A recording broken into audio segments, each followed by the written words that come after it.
നസീമയുടെ വീടിനടുത്തൊരു സർക്കാർ പ്രാഥമിക ആരോഗ്യ കേന്ദ്രമുണ്ടായിരുന്നു. അവിടുത്തെ ഡോക്ടറെ കണ്ടതുകൊണ്ടാവണം നസീമ ഒരു ഡോക്ടറായി സ്റ്റെതസ്കോപ്പും തൂക്കി നടക്കാൻ ആഗ്രഹിച്ചു.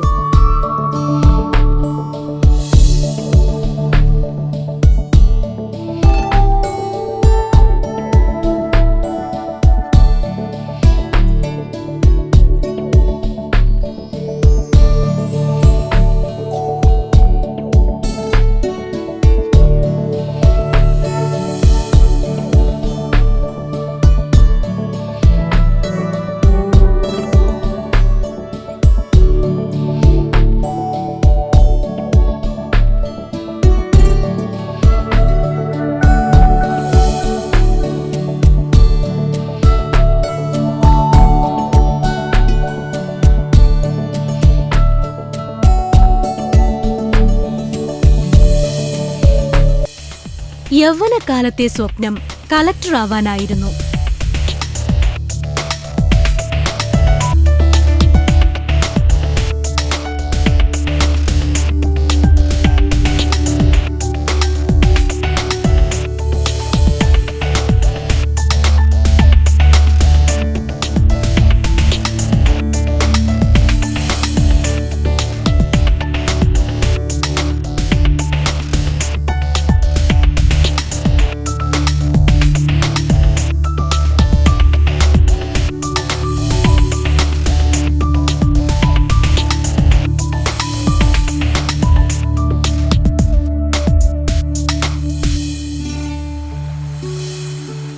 പാലക്കാട് ജില്ലയിലെ മുണ്ടക്കോട്ട് കുറിശ്ശിയാണ് നസീമയുടെ നാട്.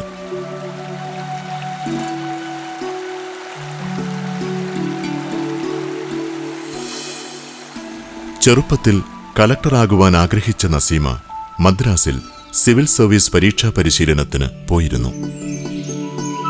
ഒരു ആക്സിഡന്റ് കാരണം ഗർഭത്തിലുള്ള കുട്ടിയെ സംരക്ഷിക്കുവാൻ പരിശീലനം മതിയാക്കി തിരിച്ചു പോരേണ്ടി വന്നു.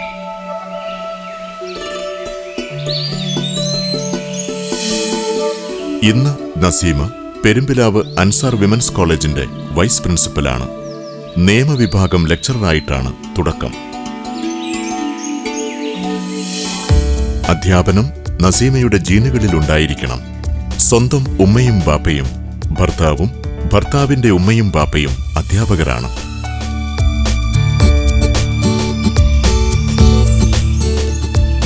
അൻസാർ കോളേജിലെ എല്ലാ കുട്ടികൾക്കും പ്രിയപ്പെട്ട ഗുരുനാഥയും വഴികാട്ടിയും സുഹൃത്തുമാണ് നസീമ.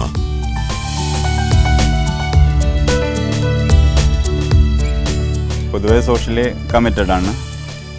പിന്നെ എന്തെങ്കിലും വർക്കിൽ ഇൻവോൾവ് ചെയ്ത് കഴിഞ്ഞിട്ടുണ്ടെങ്കിൽ പൂർണ്ണമായും അതിലേക്ക് തന്നെ, പിന്നെ മറ്റൊന്നിലും ശ്രദ്ധിക്കാതെ കൂടുതലായിട്ട് അതിൽ തന്നെ ഇൻവോൾവ് ചെയ്യുന്ന ഒരു പ്രകൃതമാണ്.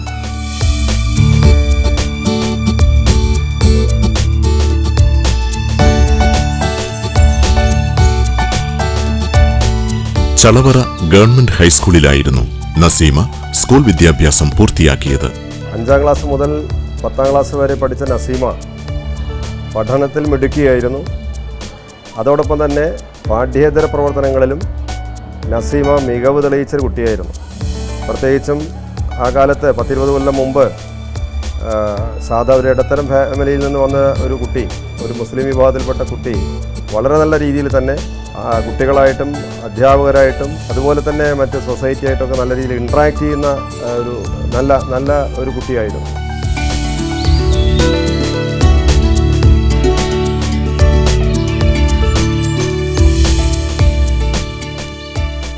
LLB-യും LLM-ഉം നേടിയിട്ടും നസീമ നിയമപഠനം ഉപേക്ഷിച്ചില്ല.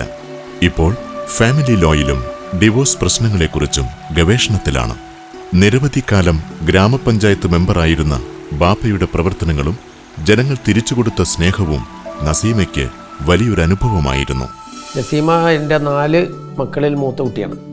അവൾ ചെറുപ്പ കാലഘട്ടത്തിൽ തന്നെ പഠിക്കുന്ന കാര്യത്തിൽ വളരെയധികം താല്പര്യം ഉണ്ടായിരുന്നു. 9ാം ക്ലാസ്സൊക്കെ ആയ കാലഘട്ടത്തിൽ വളരെ പാവപ്പെട്ട ആളുകളെ സഹായിക്കുന്നതിന് കുട്ടികളിൽ നിന്ന് കൂട്ടുകാരിൽ നിന്നൊക്കെ ഫണ്ട് സ്വരൂപിച്ച് പാവങ്ങളെ സഹായിക്കുക, അതുപോലെ തന്നെ രോഗികളെ സഹായിക്കുക, അതുപോലെ തന്നെ വിവാഹപ്രായത്തിൽ നിൽക്കുന്ന പെൺകുട്ടികളൊക്കെ ഉള്ള വീട്ടുകാരെ പോയിട്ട് കണ്ട് അവർക്കൊക്കെ എന്തെങ്കിലും ചെയ്യാൻ പറ്റുന്ന സഹായങ്ങൾ ചെയ്തു കൊടുക്കുക. ഇങ്ങനെ പൊതുരംഗത്തൊക്കെ ഇങ്ങനെ പ്രവർത്തിക്കുന്ന ഒരു സ്വഭാവം അവൾക്ക് ഹൈസ്കൂൾ തലങ്ങളിൽ നിന്ന് തന്നെ ഉണ്ടായിരുന്നു. നസീമയ്ക്ക് 2 ആൺകുട്ടികളും 1 പെൺകുട്ടിയുമുണ്ട്. സ്വന്തം കുട്ടികളും സമൂഹത്തിലെ വളർന്നുകൊണ്ടിരിക്കുന്ന എല്ലാ കുട്ടികളും ഇന്നത്തെ ക്രമരഹിതമായ സാമൂഹ്യക്രമത്തിന് മാറ്റം വരുത്താൻ ശേഷിയുള്ളവരായി തീരണമെന്ന് നസീമ ആഗ്രഹിക്കുന്നു. ഏറ്റവും ടെൻഷൻ അടിച്ച സെഗ്മെന്റ് ഏതായിരുന്നു? ആൻഡ് 2 ചോദ്യം. ഒരു ടെൻഷൻ അടിച്ച സെഗ്മെന്റ് ഇങ്ങനെ കുറേ പഠിക്കാനുണ്ടായിട്ടൊക്കെ, പിന്നെ ഒന്ന് ഒട്ടും ഇഷ്ടപ്പെടാത്ത സെഗ്മെന്റ്, താൻ ഒട്ടും നന്നായി ചെയ്തില്ല എന്ന് തനിക്ക് തോന്നിയ സെഗ്മെന്റ്? ഏറ്റവും ടെൻഷൻ അടിച്ചെന്ന് പറഞ്ഞാൽ ടെൻഷൻ അങ്ങനെ പ്രത്യേകിച്ച് പറയാനൊന്നും ഉണ്ടായിരുന്നില്ല. എന്നാലും പ്രഭാഷണം അങ്ങനത്തെ ഒരു സെഗ്മെന്റാന്ന് പറയാം. കാരണം നമ്മുടെ മനസ്സിൽ കുറെ ആശയങ്ങൾ ഉണ്ടാവുക. ഒരു കടലിൽ നിന്ന് ഒരു ഏറ്റവും നല്ല ഒരു കൈക്കുമ്പിളിൽ ഒരു കൈക്കുമ്പിൾ വെള്ളം കോരിയെടുക്കണം. അതാണല്ലോ ഇപ്പൊ നമ്മൾ ആ വേദിയിൽ പ്രസംഗിക്കുമ്പോൾ അതങ്ങനെ കഴിയോ എന്നൊരു ടോപ്പിക് എന്തായിരുന്നു? സ്ത്രീകളെ കുറിച്ചുള്ള വിമൻ എംപവർമെന്റിനെ കുറിച്ചുള്ള ഒരു ടോപ്പിക്കായിരുന്നു. ഏത് കാക്കക്കും ഓടി വന്ന് കൊത്തിയെടുക്കാൻ പറ്റുന്ന ഒരു വെള്ളത്തുള്ളിയല്ല, പകരം കൊത്തിയെടുക്കാൻ വന്ന കൊക്കുകളെ പിളർത്തുന്ന വജ്രത്തിന്റെ തുള്ളിയാണ് താനെന്ന ബോധം, സമൂഹത്തിന്റെ ജനനിയാണ് താനെന്ന ബോധം നമുക്കുണ്ടാവേണ്ടതുണ്ട്. ആനയുടെ വലിപ്പം ആനയ്ക്കറിയില്ലല്ലോ. തുളസീദാസിന്റെ കവിതകളിൽ കാണുന്ന കസ്തൂരിമാനെ പോലെ പുൽമേടുകളിൽ എന്തൊക്കെയോ തെരഞ്ഞ് സ്വന്തം ശരീരത്തിലെ സുഗന്ധം മനസ്സിലാക്കാതെ നടക്കുന്ന ഒന്നായി നാം ചുരുങ്ങരുത്. ഈ തിരിച്ചറിവ്, ഈ സ്വത്വബോധം, ഈ അസ്തിത്വബോധം നമുക്ക് നൽകുന്ന സെൽഫ് റെസ്പെക്റ്റിൽ നിന്ന് അടുത്തതായി സ്റ്റെപ്പ് നമ്മൾ ശ്രദ്ധിക്കേണ്ടത് ഈ അറിവിൻ്റെ, തിരിച്ചറിവിൻ്റെ പ്രായോഗിക പാഠങ്ങളാണ്. ഞാൻ സ്ത്രീയാണ്, ഞാൻ അമൂല്യമായ ഒന്നാണെന്ന് അവൾ തിരിച്ചറിഞ്ഞു കഴിഞ്ഞു. പക്ഷേ പ്രായോഗിക തലത്തിലേക്ക് വരുമ്പോൾ നേരത്തെ ഇവിടെ സംസാരിച്ചതുപോലെ ദൈവത്തിൻ്റെ ഏറ്റവും മനോഹരമായ സൃഷ്ടിയാണ് സ്ത്രീ. സ്വാഭാവികമായും അവളിലേക്ക് അടുക്കാനും അവളെ സ്വന്തമാക്കാനും ആ സൗന്ദര്യം ആസ്വദിക്കാനും സ്വാഭാവികമായൊരു മനുഷ്യ പ്രകൃതി നമുക്കുണ്ട്. ഏറ്റവും ഇഷ്ടപ്പെടാത്തൊരു സംഭവം ഇതിൽ ഈ സെഗ്മെന്റ്സ് ഞാൻ ചെയ്തോട്ട് ശരിയായില്ല എന്ന് തോന്നിയത്? ശരിയായില്ല എന്ന് തോന്നിയത് അങ്ങനൊന്നുമില്ല. അങ്ങനൊന്നും തോന്നുന്നില്ല.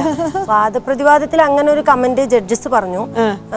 അവരായിരുന്നു പറയേണ്ടത്, മോഡറേറ്റർ അല്ല എന്നുള്ള രീതിയിൽ പറഞ്ഞിരുന്നു. പക്ഷെ എനിക്ക് തോന്നുന്നു അതിന്റെ മുഴുവൻ പ്രസക്ത ഭാഗങ്ങൾ 2 ഭാഗത്തൊന്നും വരുന്നില്ല എന്നാണ് നമുക്കൊരു നമ്മുടെ ടീച്ചറാണ്. അപ്പൊ നമ്മൾ ഇടപെട്ട് ആ പ്രശ്നം നമുക്ക് മാർക്ക് കിട്ടുമോ എന്നുള്ളതല്ല, നമ്മളിവിടെ ഫ്ലോറിൽ കൊണ്ടുവരുന്ന പ്രോഗ്രാമിൽ ആ ഐഡിയ നമ്മൾ ഓഡിയൻസിലേക്ക് എത്തണം.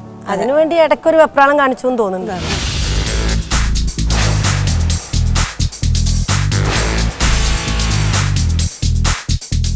UDFിൻ്റെ പ്രതിനിധി എന്ന നിലയിൽ നിജേഷ് സാറ് മുന്നോട്ട് വെച്ചത് 2 കാര്യങ്ങളാണ്. ഒന്ന്, ടൂറിസത്തിന് വേണ്ടി അദ്ദേഹം നിലകൊള്ളുന്നു. 2, ഇടിച്ചു നിരത്തുകയല്ല ഭരണാധികാരി ചെയ്യേണ്ടത്, പകരം ആരാണോ എൻക്രോച്ച്മെൻറ്റിന് വഴിവെച്ചു കൊടുക്കുന്നത് അവരെ ഉദ്യോഗസ്ഥ വൃന്ദത്തിലേക്കാണ് കൈ ചൂണ്ടുന്നത്. ഈ 2 ആസ്പെക്റ്റുകളെ കുറിച്ച് എന്താണ് പറയുന്നത്? മനുഷ്യൻ്റെ ജീവൻ നഷ്ടപ്പെടുത്തിയിട്ടുള്ള ടൂറിസവും വികസനവും നമുക്ക് വേണോ? അത് ഒന്നാമത്തെ ചോദ്യം. നമ്പർ 2, രാഷ്ട്രീയ പാർട്ടികൾ UDF ആകട്ടെ LDF ആകട്ടെ, ഇപ്പോൾ UDF ആണ് ഭരിക്കുന്നത്. UDF കമ്മിറ്റി 2 അഡ്ഹോക്ക് കമ്മിറ്റികൾ നിയമസഭയിൽ വെച്ച 2 റിപ്പോർട്ടുകൾ നമ്മുടെ മുന്നിലുണ്ട്. ഒന്ന്, നാലകത്ത് സൂപ്പി ചെയർമാനായിട്ട് വെച്ച ഒരു കമ്മിറ്റിയുണ്ട്. 2 ഇസ്ഹാഖ് കുരിക്കൽ റിപ്പോർട്ട് വെച്ചിട്ടുണ്ട്. ഈ 2 കമ്മിറ്റിയിലും നടപടിയെടുക്കാൻ UDF ഗവൺമെൻറ് ഇപ്പോഴും അടിച്ചുകൊണ്ടിരിക്കുകയാണ്. അപ്പോൾ ഒരു ചിത്രത്തിൽ നാം കാണുന്നത് CPIയും CPMും സ്വന്തം ഓഫീസുകൾ മൂന്നാറിൽ പണിതുകൊണ്ട് സ്വന്തം രാഷ്ട്രീയ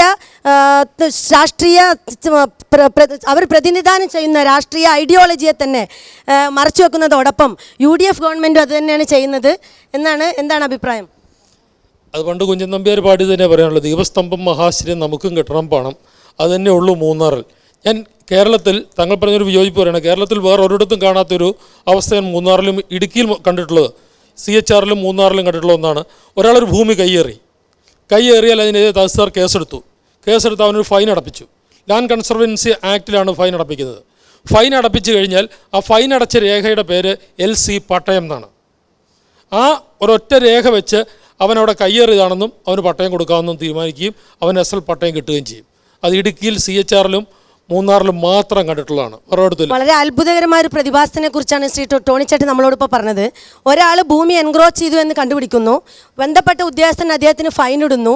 ആ ഫൈൻ അടച്ച രേഖ കൊണ്ടുപോയി കൊടുത്താൽ എന്നേക്കുമായി ആ ഭൂമി സ്വന്തമാക്കാനുള്ള ഒരു പട്ടയമാണ് ലഭിക്കുന്നത്. ഒരു കുറ്റകൃത്യം ചെയ്തിട്ട് ഫൈൻ അടയ്ക്കുമ്പോൾ നമുക്ക് ആ ഭൂമി തന്നെ സ്വന്തമാക്കാനുള്ള രീതിയിലാണ് നമ്മുടെ ഉദ്യോഗസ്ഥ വൃന്ദങ്ങളും അതുപോലെ തന്നെ നമ്മുടെ നിയമ സംഹിതകളും. ഇതിനെക്കുറിച്ച് UDFിൻ്റെ പ്രതിനിധി എന്ന രീതിയിൽ എന്താണ് നിജേഷ് സാറിന് പറയാനുള്ളത്? നിയമം തീർച്ചയായും മനുഷ്യ നിർമ്മിതമാണ്. പഴുതുകളില്ലാത്ത നിയമങ്ങളുമില്ല. വധശിക്ഷയ്ക്ക് വിധിക്കപ്പെട്ട ആൾ 18 കൊല്ലം ജയിലിൽ കിടന്ന് 19ാമത്തെ വർഷം അത് വെറുതെ വിടുന്ന സമയത്ത് 18 കൊല്ലം കിടന്ന ജയിൽവാസം വെറുതെയാകുന്നുണ്ട്. നസീമ ശരിക്കും അധ്യാപികയുണ്ട്. നസീമയ്ക്കൊരു ഒരു ഒരു ചട്ടക്കൂടുണ്ട് ലൈഫിൽ. അത് പിന്നെ കുട്ടികളുടെ മുമ്പിൽ റോൾ മോഡലായിരിക്കണം, അങ്ങനത്തെ പല സംഭവങ്ങളും. ഇവിടെ വരുമ്പോൾ ആ ഒരു സംഭവമില്ല. You are like one among the contestant and ഒരുപാട് ഒരേമാതിരി ചിന്തിക്കുന്ന ഒരുപാട് കുട്ടികളുടെ കൂട്ടായ്മ ഉണ്ടായിരുന്നു. ഇതിൽ നസീമയ്ക്ക് ഉണ്ടായിരുന്ന ഒരു പോസിറ്റീവ് ഇൻഫ്ലുവൻസ് എന്തായാലും ഇതിലൊരു നല്ലൊരു ഒരു പലരും പറഞ്ഞു ടോളറൻസ് കിട്ടിയെന്നും തൻ്റെ ഇടം കിട്ടിയെന്നും ധൈര്യം കിട്ടിയെന്നൊക്കെ പറഞ്ഞു. താങ്കൾക്ക് ഈ ഒരു പ്രയാണത്തിൽ എന്താണ് ലഭിച്ചത്? എനിക്ക് കിട്ടിയതെന്ന് പറഞ്ഞാൽ എൻ്റെ ഓരോരുത്തരുടെയും കാഴ്ചപ്പാട് അനുസരിച്ചിട്ടല്ലല്ലോ മറ്റൊരു മൂവിയാണ്. അതെ, അങ്ങനെ ഇതിലൊരു ടോളറൻസ്, എനിക്ക് പണ്ടേ ടോളറൻസ് ഉണ്ട് എന്നാണ് എൻ്റെ വിചാരം. പക്ഷെ എന്നാൽ പോലും പല പല തരത്തിലുള്ള കാഴ്ചപ്പാടുകൾ ഏറ്റുമുട്ടുമ്പോൾ അതിനുണ്ടാവുന്ന ഒരു റെസ്പോൺസ് ഉണ്ടല്ലോ, ആ റെസ്പോൺസിലും കുറേ മാറ്റങ്ങൾ ഇവിടെ നമ്മൾ പ്രതീക്ഷിക്കാത്ത തരത്തിലുള്ള മാറ്റങ്ങളൊക്കെ വന്നിട്ടുണ്ട്. അങ്ങനെയാണല്ലോ, ഒരു ടീം ആവുമ്പോൾ നമ്മൾ പ്രതീക്ഷിക്കുന്ന രീതിയിൽ തന്നെ ആയിക്കൊള്ളണമെന്നില്ല. അത് കാണുമ്പോൾ നമുക്കൊരിത്തിരി ഒന്നുകൂടെ ഒന്ന് സൈലന്റ് ആവാനും അങ്ങനെയൊക്കെയുള്ള കാര്യങ്ങളൊക്കെ ഒരു അച്ചീവ്മെന്റ് ആണെന്ന് തോന്നിയിട്ടുണ്ട്. പക്ഷെ എന്നിരുന്നാലും ഒരു ചിലപ്പോൾ ഈ അധ്യാപികയായതുകൊണ്ട് ഞാൻ പറയണം, ചില സ്വഭാവങ്ങളുണ്ടാവും നമുക്ക്, അതൊന്നും മാറാൻ പറ്റിയിട്ടുണ്ടോ? അതിലൊന്നാണിത്. അത് അധ്യാപിക എന്ന് മാത്രമല്ല, ഒരു അഡ്വക്കേറ്റും കൂടി ആയതുകൊണ്ടായിരിക്കും നമുക്ക് എന്തെങ്കിലും ശരിയല്ല എന്ന് തോന്നുമ്പോൾ നമുക്ക് വെറുതെ സൈലന്റ് ആവുന്നത് എനിക്ക് ബേസിക്കലി ഇഷ്ടമില്ലാത്ത കാര്യമാണ്. പക്ഷെ ഒരു ടീം ആവുമ്പോൾ ആ ടീമിന് വേണ്ടിയിട്ട് നമ്മൾ ചില സൈലൻസ്, അത് കോളേജിലും ചിലപ്പോൾ വേണ്ടി വരും, അല്ല കുട്ടികളുടെ ഇടയിലും വേണ്ടി വരും. ചില സമയത്ത് ഒരു അർത്ഥവത്തായ സൈലൻസ്, അതായത് നമ്മൾ സറണ്ടറിങ് ഒന്നുമല്ല, അവിടെ നമ്മൾ മിണ്ടിപ്പോയാൽ ചിലപ്പോൾ അതിനേക്കാൾ വലിയൊരു അത്യാഹിതം സംഭവിക്കുന്നുണ്ട്. തൽക്കാലം സൈലന്റ് ആയി മെല്ലെ അങ്ങനെ ഒരു ഇതിൽ തോന്നിയിട്ട്. ഓക്കെ, വേറൊരു ഇപ്പൊ ഫ്രണ്ട്സ് നിങ്ങൾക്ക് ഒരു 14 പേരും ഫ്രണ്ട്സ് ആയിരിക്കും നസീമയ്ക്ക്. എന്നിരുന്നാലും ഒരു കൂട്ടായ്മയിൽ ഇഷ്ടപ്പെട്ട ഒരു പാർട്ട്ണർ ഫ്രണ്ടിനെ കിട്ടിയിരുന്നോ ഈ ഒരു ഇതില്? എനിക്കങ്ങനെ ഓരോരുത്തരോടും അങ്ങനെ ഇൻഡിപെൻഡന്റ് ആയി ഇൻഡിവിജ്വലിസ്റ്റിക് ആയിട്ട് അങ്ങനെ കെയർ ഇതാവാനും സമയം കിട്ടിയിട്ടില്ല. ചില കാര്യങ്ങൾക്ക് വേണ്ടി എന്നെ വിളിക്കാറുണ്ട്, ചില കാര്യങ്ങൾക്ക് ഞാൻ അങ്ങോട്ട് വിളിക്കാറുണ്ട് എന്നല്ലാണ്ട് അങ്ങനെ ഒരു പ്രത്യേകമായിട്ട് അങ്ങനെ ഒന്നും പറയാനൊന്നുമില്ല. എല്ലാവരോടും ഒരുപോലെ. താങ്കൾ ഇഷ്ടപ്പെട്ട കലാരൂപം?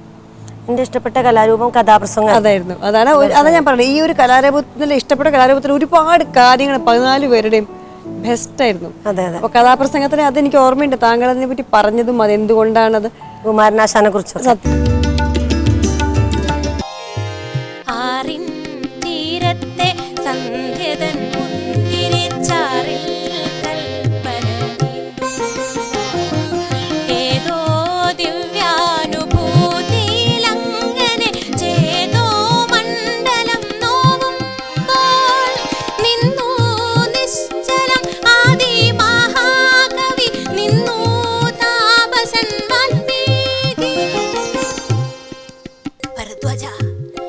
നീ കണ്ടോ ആ മരക്കൊമ്പിൽ 2 ക്രൗഞ്ച പക്ഷികൾ? എന്തൊരാനന്ദമാണവയ്ക്ക്! ആ കാഴ്ച നമ്മുടെ മനസ്സിനെ പുളകമണിയിക്കുന്നു. തമ്മിൽ പൊക്കും ചിറകുമുരുമ്മി, തമ്മിൽ സ്വപ്നങ്ങൾ കൈമാറി, ഒട്ടിച്ചേർന്നു കരളിഞ്ഞരമ്പുകൾ ഒട്ടിച്ചങ്ങനെ മേവുന്നു. പക്ഷേ ഈ സമയം വാൽമീകിയുടെ കാഴ്ചയ്ക്ക് പുറത്ത് ക്രൂരമായൊരു രംഗത്തിന് അരങ്ങൊരുങ്ങുകയായിരുന്നു. നിന്നു നിശ്ചലം വില്ലും കുലച്ചുകൊണ്ടന്നും കാട്ടിലെ കാട്ടാളൻ, വേട്ടയ്ക്കെത്തി വിശന്നു തളർന്നയാൾ കാട്ടമ്പൊന്നെയ്തു ദൂരത്തിൽ. അമ്പ് പറന്നു ചെന്ന് പെൺപക്ഷിയുടെ ശരീരത്തിൽ തുളഞ്ഞുകയറി. പച്ചപ്രാണനിൽ കൂരമ്പേറ്റൊരാ കൊച്ചോവൽ കിളി വീണല്ലോ, മണ്ണിൽ വീണു പിടയ്ക്കുകയാണതു കണ്ണാ കൊമ്പിലുടക്കുന്നു. മണ്ണിൽ വീണ് ജീവന് വേണ്ടി പിടയുന്നു പാവം പക്ഷി. വാൽമീകിക്കു സഹിച്ചില്ല. പൊന്നിണക്കിളികളിൽ ഒന്നിനെ കൂരമ്പെയ്തു കൊന്ന വേടനെ നോക്കി അദ്ദേഹം ആജ്ഞാപിച്ചു. മാനിഷാദ പ്രതിഷ്ഠാം തുമഗമശാശ്വതീ സമം യത്ക്രൗഞ്ച മിഥുനാദേകമവധി കാമമോഹിതം. പ്രകൃതിയുടെ ഓമനകളെ വേട്ടയാടിയ ക്രൂരതയ്ക്കെതിരെ ഭൂമിയിൽ ആദ്യമായി ഉയർന്ന സർഗാത്മക രോഷം കവിതയായി പുറത്തേക്കൊഴുകി. അരുത് കാട്ടാള, ക്രൗഞ്ച മിഥുനങ്ങളിൽ ഒന്നിനെ വധിച്ച നിനക്ക് നാശം സംഭവിക്കട്ടെ. വിശ്വോത്തര ഇതിഹാസം രാമായണ രചനയ്ക്ക് കാരണമായ ആദ്യ കവിത. കാലം മുന്നോട്ടു പോയി. ഭൂമിക്കുമേൽ മനുഷ്യന്റെ അതിക്രമങ്ങൾ കൂടി വന്നു. ക്ഷമയാ ധരിത്രി എന്നാണല്ലോ, അമ്മ എല്ലാം ക്ഷമിച്ചു.